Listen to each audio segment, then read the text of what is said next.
Outpouring with love ang pagsalubong sa bagong Superman kasamang buong team sa kanilang pagbisita sa bansa.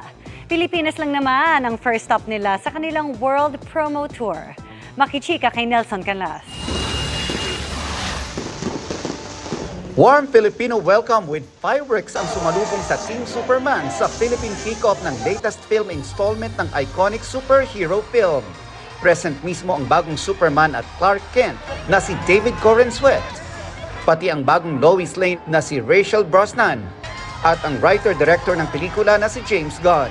Kabilang ang GMA Integrated News sa mga nabigyan ng pagkakataong maka-bonding sila. Anila, nag-uumapaw ang kanilang saya sa love na nadama nila mula sa mga Pinoy. To show up and have people dressed as Superman and dressed as Hawkgirl and Mr. Terrific, and there were definitely some Lois Lanes out there.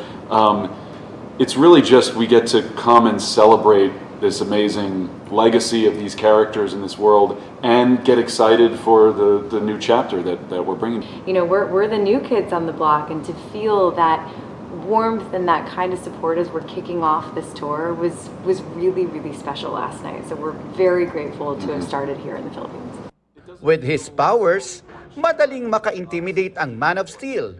Pero for this version, more grounded and human, kaya mas relatable si Superman ayon kay Gunn, na big boss na rin ng DC. And why did you feel that now is the perfect time to tell this kind of story? I think that we've gotten, in the world seems kind of mean lately.